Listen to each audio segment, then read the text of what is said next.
Imali smo solidne uslove za pripreme, malo je nedostajalo snega, ali imali smo zimski kamp neposredno pred polazak. Deca su radila tamo jedno vreme, koristili smo sneg u gradu, trčali smo u Narodnoj bašti, u našem gradskom parku, tako da mislim da idemo dobro pripremljeni.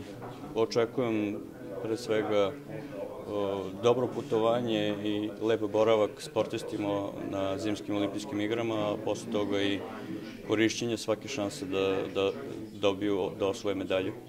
Spremit ću se na disciplini skijanje. Ćemo da idemo tamo na skijanje, da skijamo na 500 i na 1000 metara. Gde si se pripremao? U Narodnu baštu i na pripreme na Besnoj Kobili. Kakav rezultat očekuješ? Dobar.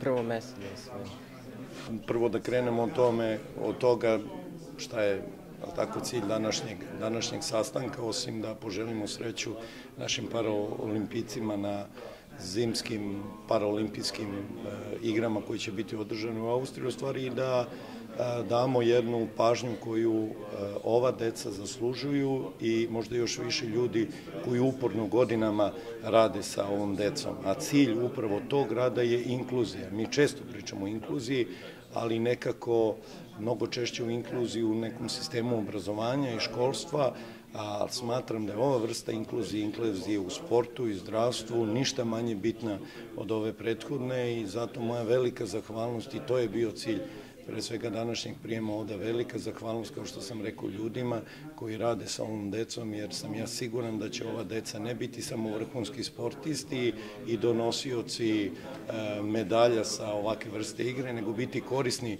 članovi društva i na tome ćemo takođe da poradimo u narednom periodu, da kroz Sportski savez i kroz saradnju sa ovakvim klubovima, a i klub Kliker ima zaista dosta iskustva u tome, jer evo već oni ima 15 godina postoje negde od 2004. da uvažimo neka njihova mišljenja i neke njihove preporuke, ne samo u delu finansijske pomoći sportu, već i u delu finansijskih izdvajanja za izgradnju sportske infrastrukture, ali i osmišljavanja nekih programa, pre svega koji su vezani za lokalni akcioni plan zapošljavanja, koji u svakom slučaju tretira vrlo ozbiljno i radno angažovanje osoba sa invaliditetom, pa da na ovakav način možda unapredimo i te vrste programa sa, ajde kažem, angažovanjem i sportista naših paraolimpijaca sutra u svom gradu, odnosno njihovoj inkluziji ili integraciji u